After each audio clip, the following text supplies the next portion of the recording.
Europe 1, 6h16, le kiosque avec vous Thomas. Le kiosque d'Europe 1 et toutes ses plumes. Marion Calais pour les régions, Jean-Philippe Ballas pour la presse internationale, Axel de Tarlet les chiffres, Eva Roch devant la télé. Bonjour à tous. Bonjour Thomas. On commence avec vos quotidiens nationaux. Mars a du liquide, s'amuse 20 minutes, une donnée qui relance l'hypothèse d'une forme de vie extraterrestre. Pour Libération, passionné également par le sujet ce matin, c'est une goutte d'espoir. Libé qui revient aussi largement sur cette Russie qui redistribue les rôles en Syrie. Le sujet fait aussi la une du Figaro. Poutine propose une coalition mondiale contre Daesh. Quant à François Hollande, il est à nouveau pris à contre-pied, estime l'humanité. Le PS veut unir la gauche, titre Direct Matin. Mais il suffit de jeter un œil à la une du Monde. Le libéralisme est de gauche, assume Emmanuel Macron, pour comprendre que la route de l'Union va être très très longue. Et puis comment ne pas être intrigué par ce papier dans 20 minutes titré « Un plat de déchets servi au président ». Figurez-vous que les dirigeants du monde réunis à l'ONU ont déjeuné d'un repas composé de déchets alimentaires. Au menu, un hamburger végétarien préparé à partir de pulpe de fruits pressés, le tout accompagné de frites de maïs riches en amidon, qui sert normalement à nourrir les animaux. Direct Matin aussi nous met l'eau à la bouche. Savez-vous quel est notre plat préféré? Allez. Cassoulet. Cassoulet, rien. 3%. Les crêpes. Non. Frites. Non. Pizza. Fruits de mer, figurez-vous. 20%. Steak frites ou poulet rôti, 15%. Pâtes, 12%. Pizza, 9%. Couscous, 9%. Sushi, 9%. Et une bonne choucroute, 7%.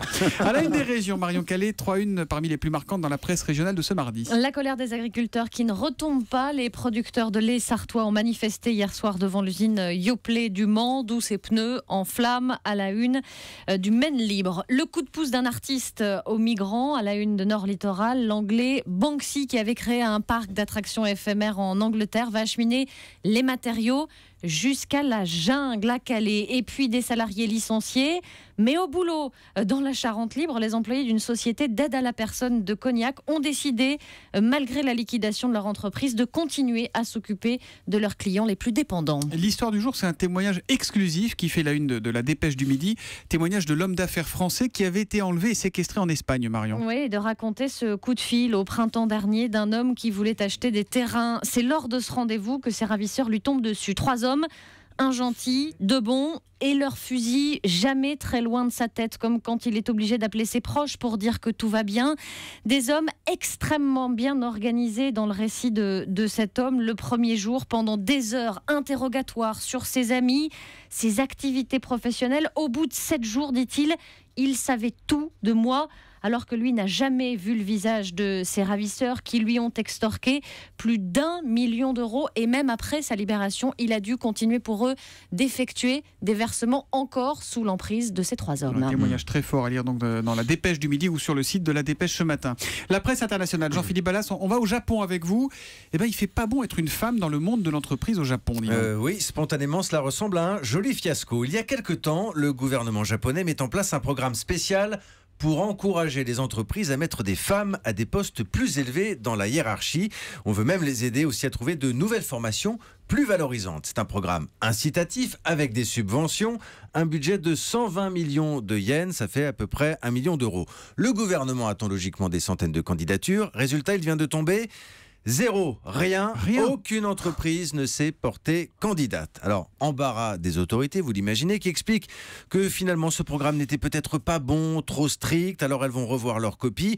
Elles proposeront donc un nouveau plan avec plus de subventions. N'empêche que ce ratage fait tout de même un peu désordre, alors que le Premier ministre Shinzo Abe vient de prendre la parole aux Nations Unies, justement pour réclamer davantage de femmes aux postes clés sur la scène internationale et davantage de moyens pour l'éducation des filles. Alors il faut dire que côté égalité des sexes, le Japon a encore beaucoup de progrès à faire. Je suis notamment tombé sur un blog qui nous dit que là-bas, plus de la moitié des hommes estiment qu'une femme mariée ne devrait pas travailler. Oui, une part non négligeable des femmes aussi estiment que finalement leur place est peut-être à la maison. Donc on voit le sexisme là-bas à la vie dure. Et si on va plus loin, plus de la moitié des hommes ferait mieux de se taire au Japon. Axel de Tarlet. Ah bah tiens, dans les plats préférés des Français, il n'y en a que 3% qui citent le hamburger. C'est étonnant, c'est pas beaucoup. Oui. Hein et en attendant, Burger King s'apprête à avaler Quick, c'est à lire dans Aujourd'hui en France. Exactement, et moi je verse une petite larme parce que Quick c'était apparu. C'est la fin de Quick, la fin programmée de Quick, vous savez, c'est cette enseigne qui est apparue dans les années 80. 400 restaurants aujourd'hui en France, 20% du marché, bon, loin derrière McDonald's.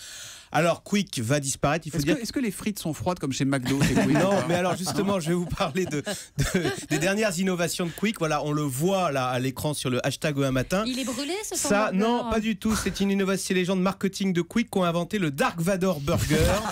Donc c'était pas forcément très heureux. Le pain est noir. Voilà, ils ont aussi inventé le sandwich Tony Parker. Bon, Tony Parker doit pas être fier de son burger.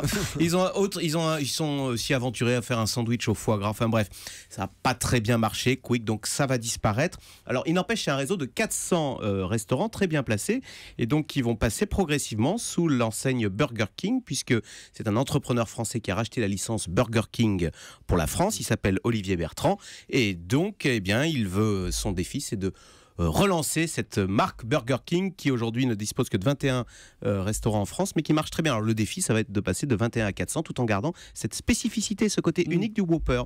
Voilà. Alors si vous voulez aller... vous et nous, c'est une histoire de goût.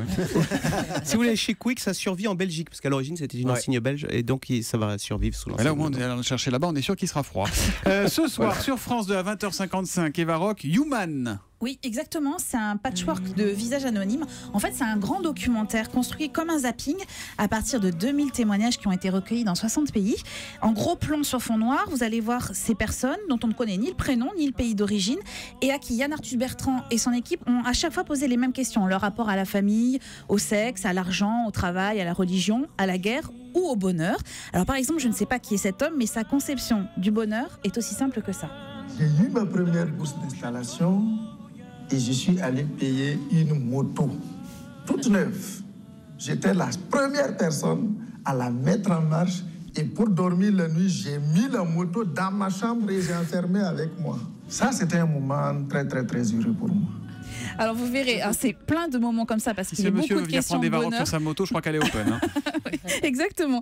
Les portraits sont souvent illuminés de sourires. Parfois, c'est un peu baigné de larmes aussi parce qu'il y a des témoignages qui sont beaucoup plus forts et beaucoup plus tragiques. C'est des bouts de vie en fait qui sont mis bout à bout, tous différents et tous semblables, semble le dire Yann Arthus Bertrand à travers tous ces témoignages.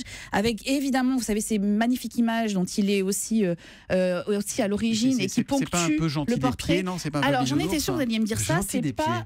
Oui, vous voulez dire bisounours? Oui. Pas du tout, parce que ces témoignages-là, ils vous bousculent, ils vous énervent, ils vous émeuvent, et c'est juste une grande fresque humaine, et ça mérite vraiment le détour. Vous pouvez le voir aussi au cinéma en version toute la nuit, c'est ça? Oui, parce qu'en fait, vous avez tous les making-of, les rushs, etc. Donc vous pouvez regarder les 2 heures de documentaire ou aller jusqu'à demain matin. Mais vous arrêterez à 2 heures pour être en forme demain matin, s'il vous plaît. Rideau sur le kiosque.